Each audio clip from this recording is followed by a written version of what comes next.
إن الحمد لله نحمده ونستعينه ونستغفره ونعوذ بالله من شرور أنفسنا وسيئات أعمالنا من يهده الله فلا مضل له ومن يضلل فلا هادي له أشهد أن لا إله إلا الله وأشهد أن محمدا عبده ورسوله اللهم صل وسلم وبارك على نبينا محمد وعلى آله وصحبه ومن اتبع بهداه إلى يوم القيامة. Hadirin jamaah sekalian yang saya hormati, kita masuk ke dalam bab yang berikutnya.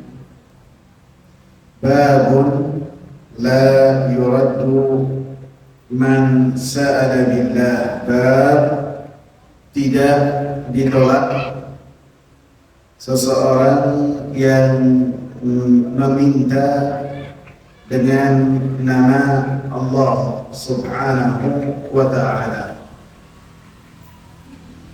Jadi bab ini berkaitan dengan hukum orang yang mendapatkan kepada dirinya ketika diminta kepadanya dengan permintaan yang diiringkan dengan nama Allah Subhanahu wa ta'ala. Baik itu dia meminta dengan mengatakan saya meminta kepadamu dengan nama Allah, ataupun yang berkaitan dengan yang menjelaskan tentang sifat-sifat Allah, seperti saya meminta kepadamu dengan nama yang telah memberikan kepadamu ini dan itu, seperti yang tercantum dalam hadis 3 orang yang dari Bani Israel yang berkaitan dengan orang yang tidak punya rambut. Malaikat yang datang memujinya dengan mengatakan saya meminta kepadamu dengan yang telah memberikan kepadamu rambut dan yang telah memberikan kepadamu hewan ternak untuk memberikan kepadamu. Jadi bisa secara langsung dengan menyebut nama Allah Subhanahu wa ta'ala, bisa juga dengan apa yang telah Allah Subhanahu wa ta'ala berikan kepada orang tersebut. Jadi hadis ini berkaitan dengan orang yang diminta dengan nama Allah Subhanahu wa ta'ala. Adapun hukum seseorang meminta kepada manusia secara umum, hukumnya adalah dilarang. Orang meminta kepada orang lain yang berkaitan dengan hajatnya, dengan keperluannya, dengan kebutuhannya, maka pada dasarnya banyak hadis-hadis yang melarang tentang hal tersebut. Rasulullah SAW menyebutkan innallaha yakrahu lakum thalathan. Sesungguhnya Rasulullah Subhanahu wa ta'ala melarang kalian dari 3 hal. Allah Subhanahu wa ta'ala melarang kalian dari atau membenci untuk kalian 3 hal. Yang pertama, qila wa qal, perkataan yang tidak ada dasarnya, membahas tentang isu apa yang dikatakan fulan, apa yang dikatakan fulan, akhirnya ghibah. Wa kathratas su'al, dan Allah Subhanahu wa ta'ala tidak menyukai juga untuk kalian untuk banyak meminta, banyak bertanya, maka hal ini dilarang. Wa idha'atul mal, dan Allah Subhanahu wa ta'ala membenci untuk kalian, tidak menyukai untuk kalian ketika seseorang mendapatkan harta kemudian disia-siakan. Maka ini dibenci dan dilarang oleh Allah Subhanahu wa ta'ala. Bahkan Rasulullah SAW melarang para sahabatnya ketika berbaiat para sahabat kepada Rasulullah SAW, termasuk yang dititik beratkan oleh Rasulullah SAW supaya para sahabat tidak meminta kepada selainnya. Artinya ketika mereka mintanya kepada siapa? Allah. Ketika meminta tolongnya kepada Allah Subhanahu wa Ta'ala. Sehingga antum perhatikan Abdurrahman ibn Auf ketika meninggalkan kota Mekah, masuk ke kota Madinah dengan apa? Dengan apa yang melekat di tubuhnya saja, tidak membawa apa-apa. Kemudian, padahal beliau ini adalah pengusaha besar di kota Mekah. Beliau, Talha, Uthman, ini adalah pengusaha besar di kota Mekah yang mereka semua dibina oleh Abu Bakar As-Siddiq. Begitu sampai di kota Madinah tidak punya apa-apa, sehingga diikatkan persaudaraan dengan salah seorang Ansar. Maka orang Ansar ini menawarkan kepada Abdurrahman apa? Tanahnya. Saya punya tanah sekian, kita bagi dua. Atau bayangkan bagaimana luar biasanya orang-orang Ansar. Yuhibbuna man hajara ilaihim. Allah bersifat mereka bahwasanya mereka cinta kepada orang-orang yang hijrah kepada mereka, yang sifat orang hijrah itu seakan-akan numpang hidup cinta. Wala yajiduna fi sudurihim hajah, dan mereka tidak ada rasa dengki sedikit pun kepada para sahabat dari kalangan muhajirin. Walaupun yang muhajirin datang ini adalah Abu Bakar, Umar, Utsman, mereka adalah al-asyarah al-mubasysyiruna bil jannah, 10 pertama dari kalangan sahabat yang mereka langsung diberi kabar oleh Rasulullah bahwasanya mereka ahlul jannah. Orang-orang Ansar tidak ada hasad sedikit pun, tidak ada dengki sedikit pun, dipuji oleh Allah Subhanahu wa Ta'ala. Sehingga bahkan istrinya dibagi. Istri saya punya sekian, silakan kamu pilih yang kamu suka, nanti saya tahu. Begitu iddahnya selesai kamu nikah. Ini luar biasa. Abdurrahman ibn Auf mengatakan, barakallahu fi malik wa ahli. Semoga Allah Subhanahu wa Ta'ala memberikan kebaikan dan barakah kepada hartamu dan keluargamu. Dullani ala su', tunjukkanlah di mana pasar. Udah itu aja. Masuk pasar, beberapa lama di pasar, tidak sampai 1 hari keluar membawa pakaian bagus, membawa wangi-wangiannya luar biasa. Sehingga Rasulullah katakan, wahya, ada apa ini ya Abdurrahman?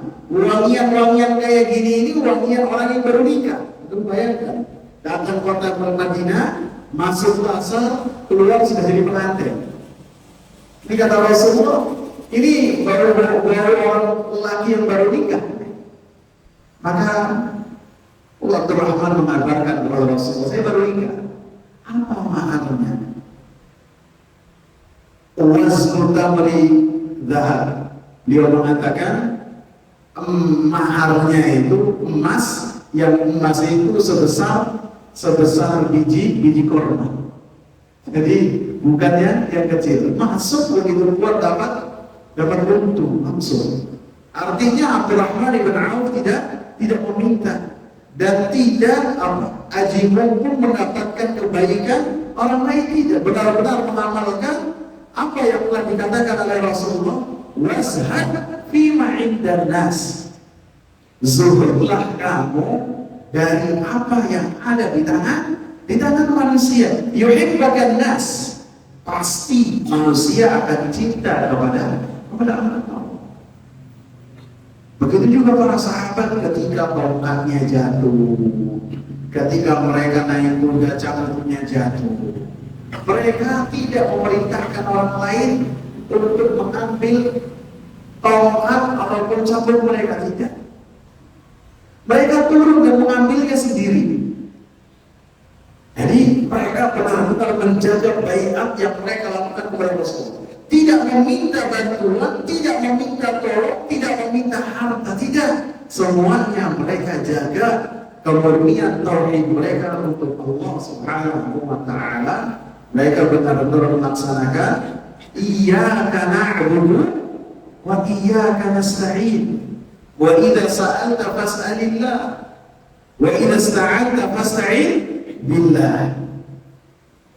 Dan Rasulullah sallallahu alaihi wasallam mengingatkan kepada para sahabat supaya tidak bermudah-mudahan untuk mereka minta-minta. Lebih-lebih yang berkaitan dengan harta. Rasulullah ingatkan hal-hal tersebut. Innal insana la yazalu yas'alun nasa hatta ya'tiya yawmal qiyamati wa ma fi wajhihi maz'atun lahm. Sesungguhnya seseorang senantiasa meminta kepada manusia, maka sampai dia datang pada hari kiamat tanpa ada di wajahnya sedikit pun daging, tidak ada di wajahnya. Al-jazaa'u min jinsil amal. Balasan itu tergantung dari perbuatannya.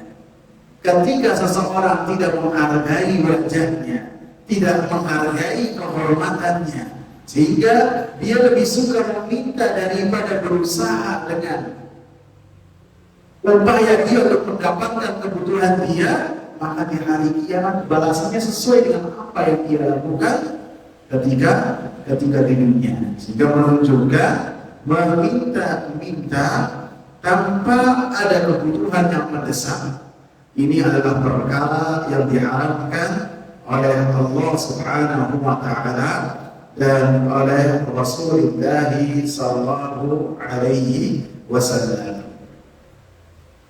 Kemudian dalam bab ini dibahas tentang bagaimana seseorang yang ketika mintanya atas nama Allah Subhanahu wa taala. Bisa jadi minta itu berkaitan dengan perkara-perkara yang dia dibolehkan untuk minta kepadanya. Nanti kita akan sebutkan secara terperinci. Apakah semua permintaan ataukah ada hal-hal yang harus kita perhatikan. Disebutkan oleh muallif, oleh penulis satu hadis yang dikeluarkan oleh Imam Bukhari, bukan oleh Imam Abu Dawud dan Imam Nasai. An Ibnu Umar radhiyallahu anhu, dari Abdullah ibn Umar Ibnu Khattab. Jadi beliau ini adalah putranya Umar ibn Khattab. Beliau lahir 10 tahun sebelum Nabi sallallahu alaihi wasallam hijrah, yaitu pada tahun ketiga kenabian, dan wafat pada tahun 73 Hijriah. Usia beliau 85 tahun. Jadi panjang sekali usianya. Dan beliau ini sampai bertemu dengan Hajjaj bin Yusuf As-Saqafi. Dan beliau wafat di kota Mekah. Dan ketika wafat pun beliau dibunuh oleh Hajjaj bin Yusuf As-Saqafi. Hajjaj bin Yusuf ini adalah panglima yang keras dan berdarah dingin. Banyak membunuh para tabi'in dan banyak membunuh para sahabat. Sahabat yang termasuk yang dibunuh adalah Abdullah ibn Umar. Bani Umayyah pada saat itu mereka termasuk orang-orang yang senantiasa mengakhir-akhirkan waktu sholat.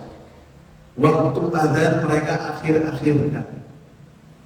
Maka ketika Hajjaj bin Yusuf khutbah di kota Mekah di hadapan manusia yang menunaikan ibadah haji, waktu zuhur tiba, maka dia masih terus dengan orasinya. Maka Abdullah bin Umar langsung melakukan amar ma'ruf kepada Hajjaj bin Yusuf. Wahai Hajjaj, sesungguhnya matahari ini tidak akan menunggu engkau. Maka Hajjaj bin Yusuf menoleh, akan tetapi dia turun dari mimbarnya. Kemudian tidak lama kemudian Abdullah bin Umar kakinya tertusuk oleh tombak yang beracun, sehingga setelahnya sakit dengan sakit yang sangat keras. Tuh bayangkan, Hajjaj ini kemudian datang ke Abdullah bin Umar, ke perkemahan Abdullah bin Umar, menjenguk Abdullah bin Umar. Dan dia bertanya tentang keadaan Abdullah bin Umar. Kata Abdullah bin Umar, saya tidaklah mengira kecuali yang memerintahkan adalah engkau. Dan benar yang memerintahkan adalah Hajjaj bin Yusuf supaya salah seorang pasukannya untuk membunuh Abdullah bin Umar. Dan kemudian beliau pun wafat pada tahun 73 Hijriah. Dan beliau termasuk al-abadilah arba'ah, 4 sahabat ulama yang namanya dimulai dengan Abdullah. Sahabat ini ketika masuk sahabat-sahabat ini ada yang ingat kriterianya apa? Mereka ini adalah sahabat-sahabat yang ketika Rasulullah wafat masih muda dan usia mereka panjang, sehingga para tabi'in mengambil ilmu dari 4 sahabat ini. Salah satunya adalah Abdullah bin Umar. Ada yang ingat 3 yang lainnya? Abdullah bin Abbas, Abdullah bin Amr bin Al-As, yang keempat Abdullah bin Zubair. 4-4-nya dikategorikan sebagai al-abadilah. Dan Abdullah bin Umar itu termasuk sahabat yang sangat banyak sekali dalam meriwayatkan hadis dari Rasulullah SAW. Walaupun beliau ketika meriwayatkan hadis sangat hati-hati sekali. Dan beliau termasuk sahabat yang banyak meriwayatkan hadis. Yang beliau sampaikan kepada kita 2.630 hadis sampai kepada kita. Dan riwayat-riwayat dari beliau ini banyaknya disampaikan oleh Nafi'. Nafi' ini adalah budak beliannya Abdullah bin Umar. Beliau senantiasa mendampingi Abdullah bin Umar, budak belian dimerdekakan oleh Abdullah bin Umar, kemudian senantiasa bersama dengan Abdullah bin Umar. Dan para sahabat ridwanullahi alaihim, budak belian mereka yang tinggal bersama mereka, para sahabat benar-benar mengamalkan Quran anfusakum wa ahlikum nar. Jangankan anaknya, jangankan istrinya, budak beliannya saja mereka menjadi ahli hadis seperti Nafi'. Bahkan Imam Bukhari memiliki silsilah sanad yang sangat emas, yaitu dari Malik, dari Nafi', dari Abdullah ibn Umar. Dan beliau pun termasuk sahabat yang sangat banyak sekali berfatwa, dan tidak banyak sahabat yang berfatwa. Dan beliau pun termasuk dari sahabat yang sangat luar biasa sekali dalam bersuri teladan kepada Rasulullah SAW. Luar biasa, bahkan saking luar biasanya dikritisi oleh para sahabat yang lain. Bahkan yang berkaitan dengan perkara-perkara yang mubah, ketika beliau lakukan dan khususkan lakukan karena dalam rangka bermutaba'ah kepada Rasulullah, para ulama mengkritisinya, menunjukkan bahwasanya para ulama itu ketika melihat satu perbuatannya ditimbang dengan perbuatan Rasulullah dan pembesar para sahabat. Misalnya Abdullah bin Umar, beliau ketika sampai di satu tempat, kemudian sholat di tempat tersebut.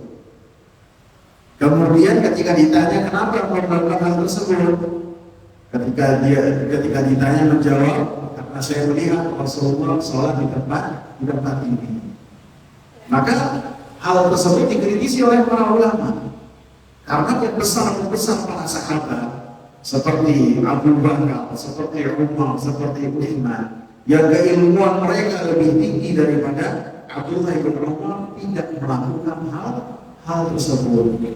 Dan para sahabat yang lainnya pun tidak melakukan hal tersebut. Sehingga semua perbuatan selain dari Rasulullah ditimbang dengan apa yang dikatakan oleh Rasulullah SAW.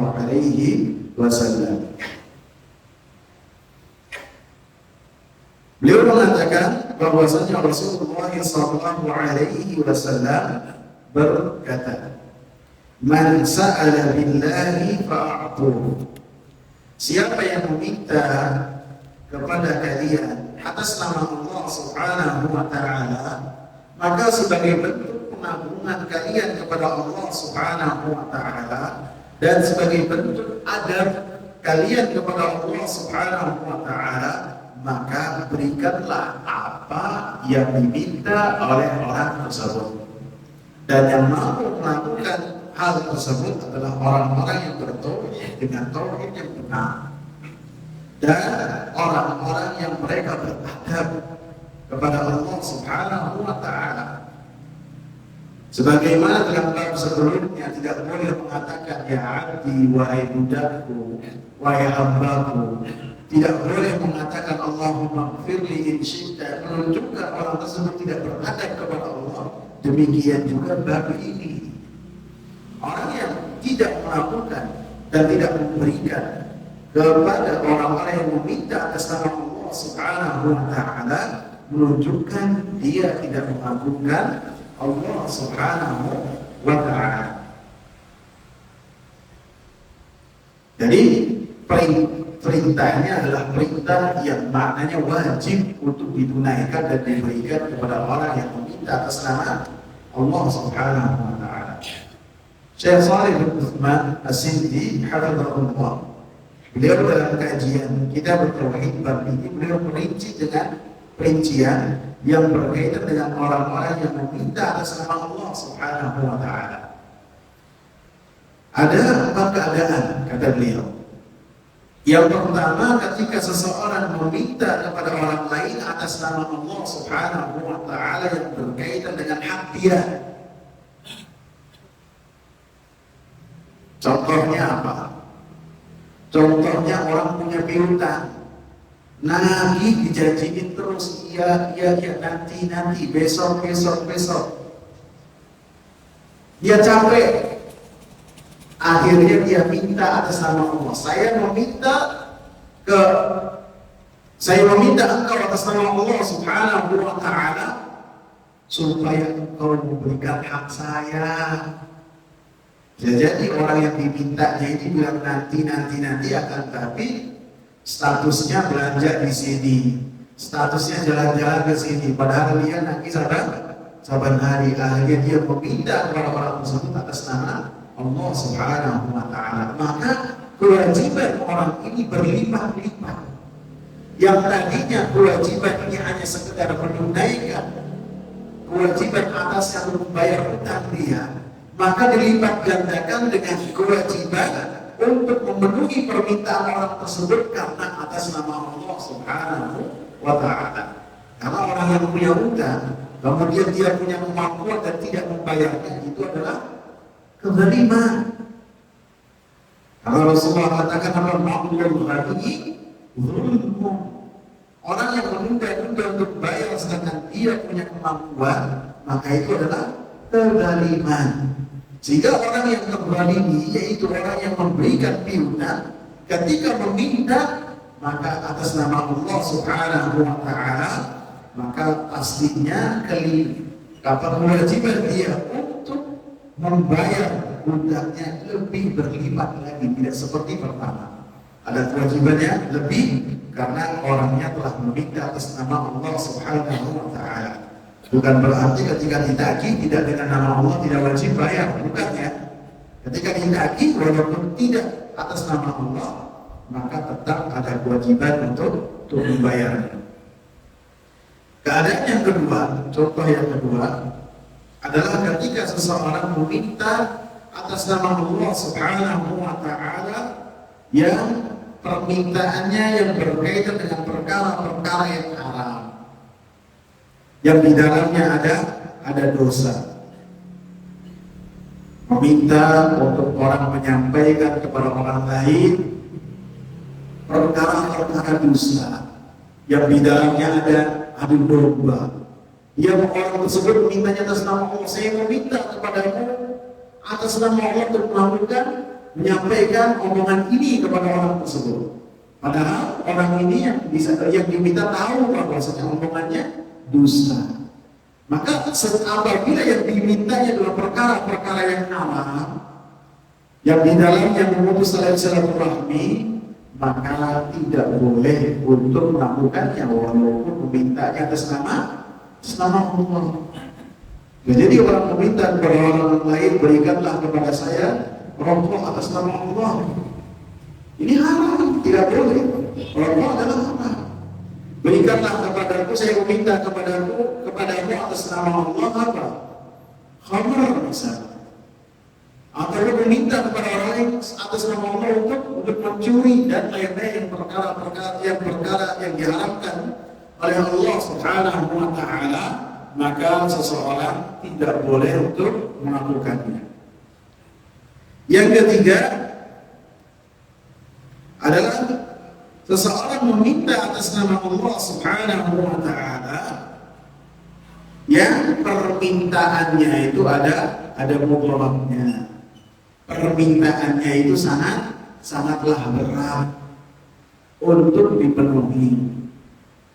Maka walaupun permintaannya atas nama Allah Subhanahu wa taala, maka tidak bisa ditunaikan. Contohnya apa? Saya bawa motor, kemudian ada orang ujug-ujug datang pada saya dan mengatakan, saya meminta kepadamu atas nama Allah untuk memberikan motor ini kepada saya. Dan ini di luar dari kemampuan saya. Ataupun ketika orang lain bawa mobil, kemudian mobilnya stop, kemudian mengatakan, saya meminta kepadamu atas nama Allah untuk memberikan kepadamu mobil ini. Maka ini tidak bisa dilakukan.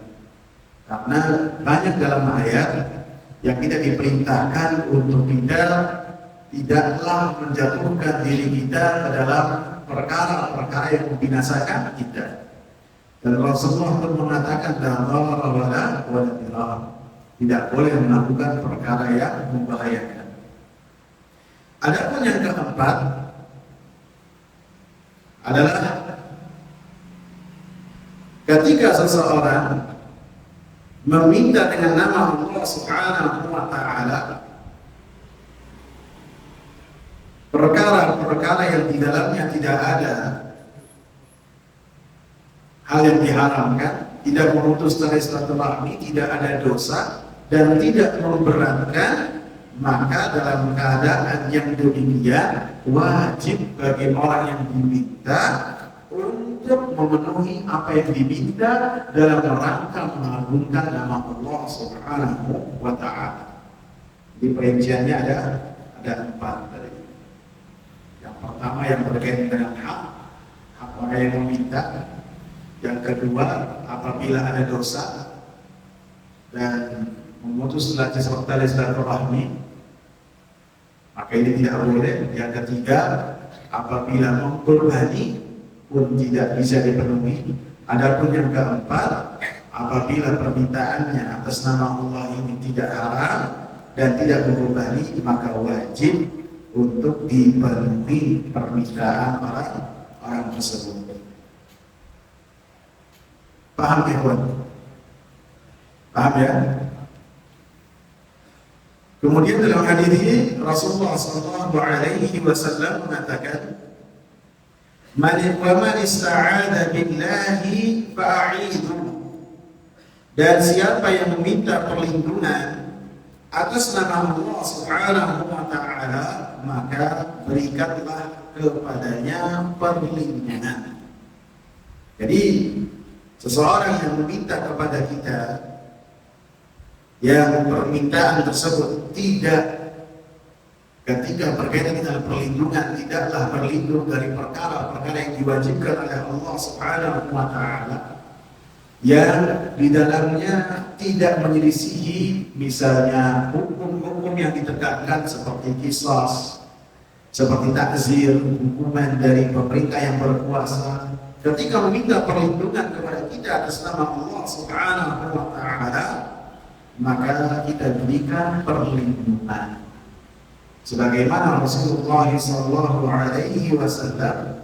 ketika beliau mendatangi salah seorang perempuan yang telah dinikahi oleh Rasulullah sallallahu alaihi wasallam. Kemudian perempuan ini meminta perlindungan atas nama Allah Subhanahu wa taala dari Rasulullah sallallahu alaihi wasallam. Maka pada saat itu Rasulullah langsung berhenti. Padahal sudah menjadi istri Rasulullah sallallahu alaihi wasallam. Rasulullah katakan, laqad udhi bi'azim.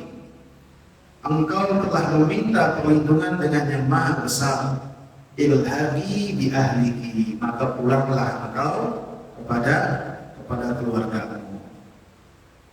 Kemudian dalam hadis ini Rasulullah sallallahu alaihi wasallam mengatakan, wa man da'ahu fa'ajibu.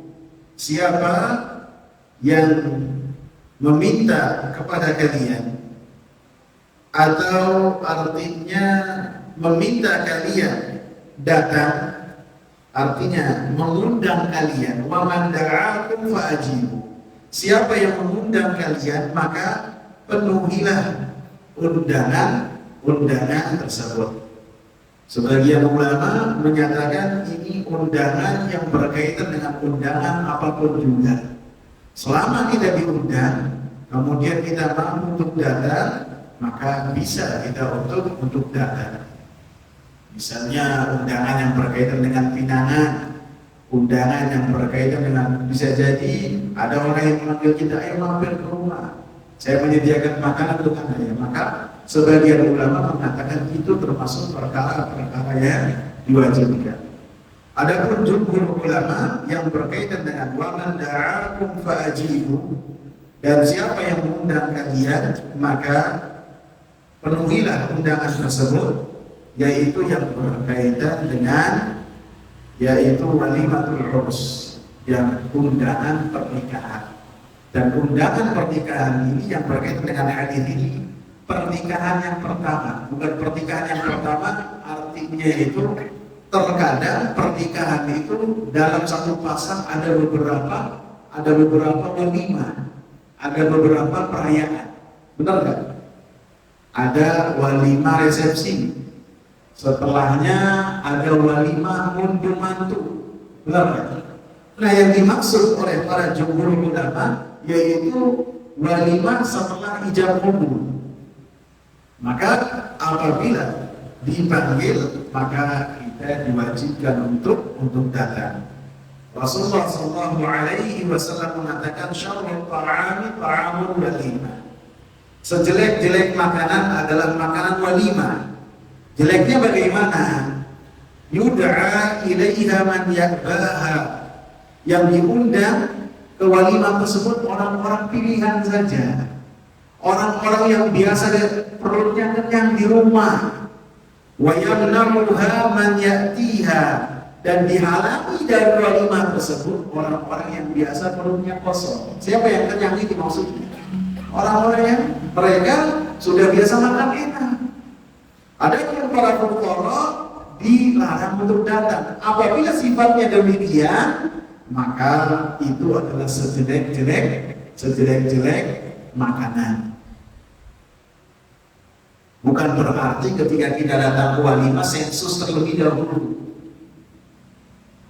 Datang kemudian dilihat yang datangnya fuqara atau bukan. Kalau kebanyakan fuqara kita datang, kalau misalnya kebanyakan sebaliknya maka tidak datang. Maka ini termasuk berlebihan.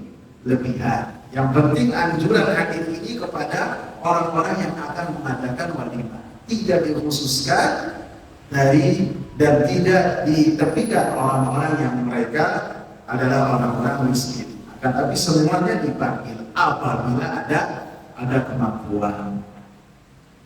Kemudian Rasulullah katakan, wa man lam yujib, siapa yang tidak memenuhi undangan walimah, faqad 'asallaha wa rasulah, maka dia telah bermaksiat kepada Allah Subhanahu wa taala dan kepada Rasulullah sallallahu alaihi wasallam. Ini yang terakhir ini sebagai bentuk pendalilan. Siapa yang tidak memenuhi, orang ketika dipanggil untuk walimah kemudian tidak datang, maka dia telah bermaksiat kepada Allah Subhanahu wa taala dan bermaksiat kepada Rasulullah sallallahu alaihi wasallam. Akan tetapi kedatangan kita kepada walimah menjadi suatu kedatangan yang wajib dengan beberapa syarat yang harus diperhatikan. Apa syaratnya? Ada dulu. Bismillahirrahmanirrahim. Lanjutkan. Undangan walimah menjadi sesuatu yang wajib apabila di dalamnya terpenuhi beberapa syarat. Yang pertama, yang memanggil kita itu haruslah orang muslim. Karena Rasulullah SAW jadikan hak muslim atas muslim yang lainnya itu ada 6. Di antaranya idza da'aka fa'ajibhu. Apabila dia memanggilmu dalam undangan walimah, maka hendaklah engkau penuhi. Yang kedua, untuk mengundangnya secara khusus dengan nama, baik itu dengan undangan ataupun terserah mau undangan elektronik ataupun langsung. Undangannya itu khusus untuk orang yang diundang, maka ada kewajiban untuk memenuhinya. Apabila undangannya secara umum, misalnya saya nikah habis maghrib tadi,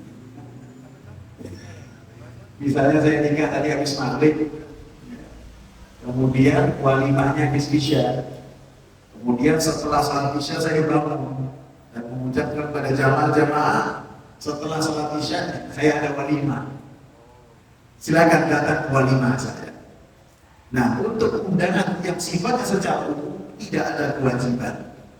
Antum mau datang silakan, mau nggak datang silakan. Akan tetapi apabila undangannya itu secara khusus ditujukan kepada orang secara khusus, maka ada kewajiban. Paham bedanya? Ada yang secara khusus, ada yang secara umum. Kemudian syaratnya keberapa? Yang ketiga, tidak ada di dalamnya kemungkaran di acara walimah tersebut. Apabila ada kemungkaran, maka kewajiban atas orang tersebut gugur. Sehingga Abdullah bin Umar radhiyallahu anhu ketika melihat ada dalam satu walimah kemungkaran, beliau balik lagi. Tidak, itu harus miliki niat untuk memberikan pengingkaran dan merubah kemungkaran tersebut. Apabila kedatangan dia mampu untuk merubah kemungkaran, maka panggilan dan undangan tersebut. Padahal Rasulullah tahu orang Yahudi itu penghasilannya apa? Tukang tipu, riba, rentenir. Ketika Rasulullah dipanggil makan, maka Rasulullah SAW memenuhi undangan tersebut. Yang keberapa? Kelima, ketika memenuhi undangan tersebut, tidaklah menghalangi yang datang dari kewajiban dia ataupun perkara yang lebih wajib. Misalnya dia punya acara walimahnya hari Selasa, sedangkan dia sudah ada janji, ataupun jam dinas dia itu dari jam 7 sampai jam 4 sore, acaranya jam 9 pagi, maka ketika dia meninggalkan kewajiban, maka ini tidak boleh. Atau lebih-lebih perkara yang lebih wajib, seperti apa? Perkara yang lebih wajib. Apabila ketika dia datang walimah meninggalkan perkara yang lebih wajib, maka itu tidak ada kewajiban bagi orang tersebut. Yang keenam, tidak memberikan mudarat kepada orang yang memenuhi undangan tersebut. Artinya apabila undangannya itu adalah undangan ketika kita memenuhi undangan tersebut membutuhkan waktu perjalanan yang lama, lebih-lebih sampai ke luar negeri, membutuhkan proses visa, pesawatnya harus kita persiapkan tiketnya. Apabila hal ini membebani kita, maka kewajiban untuk kita datang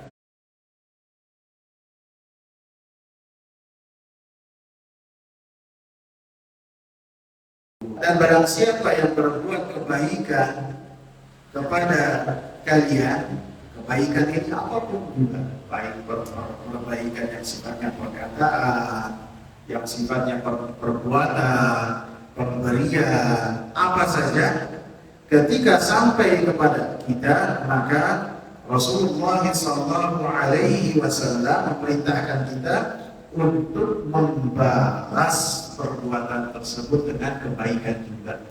Apa yang kita mampu berikan kepadanya, kita berikan. Apabila perkataan kita jawab dengan perkataan yang baik, apabila dia memberikan kepada kita pertolongan, kita berikan kepadanya sesuatu yang setimpal, sehingga dengannya kita tidak merasa hutang budi kepada orang lain, sehingga kita senantiasa bebas untuk melakukan apa saja. Bahkan walaupun orangnya berbuat baik pada kita itu orang kafir, maka kita pun diperintahkan untuk melaksanakan hadis ini.